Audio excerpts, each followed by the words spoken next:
할렐루야. 사랑하는 대강의 가족 여러분, 오늘 하루도 하나님의 말씀과 동행하는 삶이 되길 소망합니다. 오늘 함께 나눌 하나님의 말씀은 열왕기하 18장 26절에서 29절 말씀입니다. hil기야의 아들 엘리야김과 셈나와 요아가 랍사게에게 이르되 우리가 알아듣겠사오니 청하건대 아람말로 당신의 종들에게 말씀하시고 성 위에 있는 백성이 듣는 데서 유다말로 우리에게 말씀하지 마옵소서. 랍사게가 그에게 이르되 내 주께서 내 주와 내게만 이 말을 하라고 나를 보내신 것이냐. 성 위에 만전 사람들도 너희와 함께 자기의 대변을 먹게 하고 자기의 소변을 마시게 하신 것이 아니냐 하고, 랍사게가 드디어 일어서서 유다말로 크게 소리질러 불러 이르되 너희는 대왕 아수르 왕의 말씀을 들으라. 왕의 말씀이 너희는 히스기야에게 속지 말라. 그가 너희를 내 손에서 견뎌내지 못하리라. 아멘. 아수르가 유다를 침략하여 나라를 송두리째 말살시키고 자기들의 노예로 만들기 위해 애쓰는 것을 우리는 보게 됩니다. 오늘 말씀 속에서도 아수르가 하나님의 백성에게 취하는 행동을 보며 우리는 마귀의 괴계가 어떤 것인가를 배우게 됩니다. 먼저 마귀는 교회를 쓰러뜨리기 위해 교회 혼란을 야기하는 방법을 자주 사용합니다.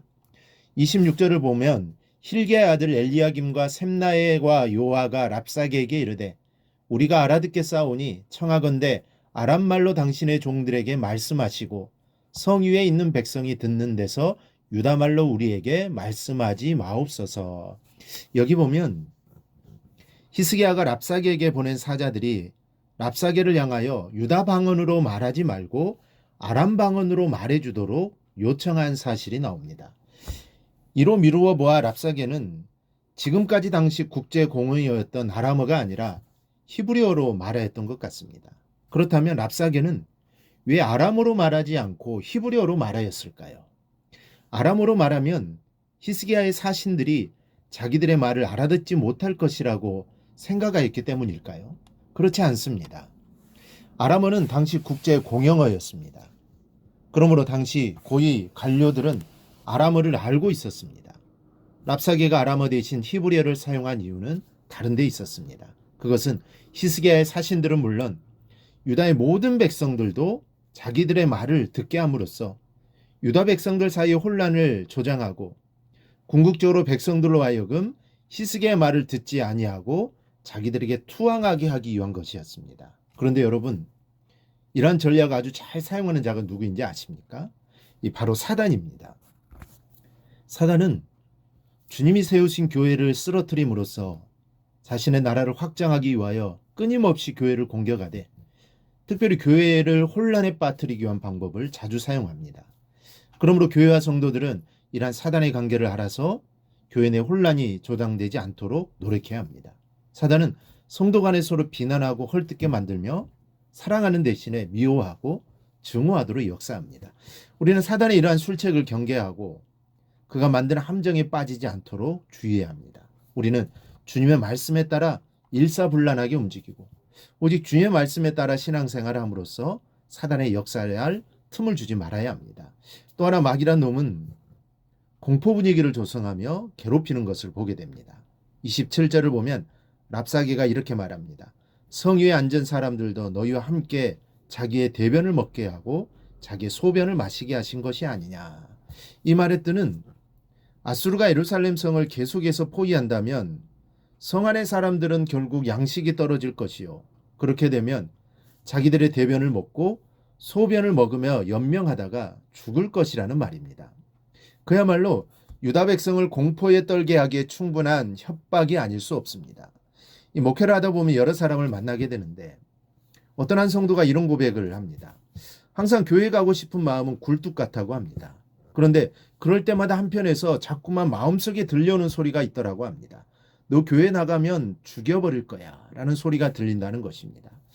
사단은 때때로 협박과 공포를 가져다 주기도 합니다. 그러나 염려하지 마십시오. 그리스도의 평안은 사단의 공포를 능히 몰아낼 수 있고 승리하게 되는 것을 믿습니다. 결국 그 성도님은 머지않아 교회에 나와 신앙생활을 열심히 하게 되었다고 합니다. 그 이후로 얼마나 기쁨이 충만한지 모릅니다. 구슬하고 신주단지를 모셔놓은 분들이 쉽게 교회에 나오지 못하는 이유도 귀신이 자기를 해코지할 것에 대한 두려움이 많기 때문입니다. 그러나 이것은 한 영혼을 구원받지 못하게 하려는 사단의 협박일 뿐입니다. 요한복음 14장 27절에 평안을 너희에게 끼치노니 곧 나의 평안을 너희에게 주노라. 내가 너희에게 주는 것은 세상이 주는 것 같지 아니하니라. 너희는 마음에 근심하지도 말고 두려워하지도 말라 말씀하고 계십니다. 마귀는 두려움과 공포를 주지만 평안을 주시는 주님의 이름으로 능히 물리치시고 승리하시는 여러분이 되시기를 바랍니다. 또 하나 사단은 위장의 명수입니다. 랍사게가 또 이런 말을 하죠. 왕의 말씀이 너희는 히스기야에게 속지 말라. 그가 너희를 내 손에서 건져내지 못하리라.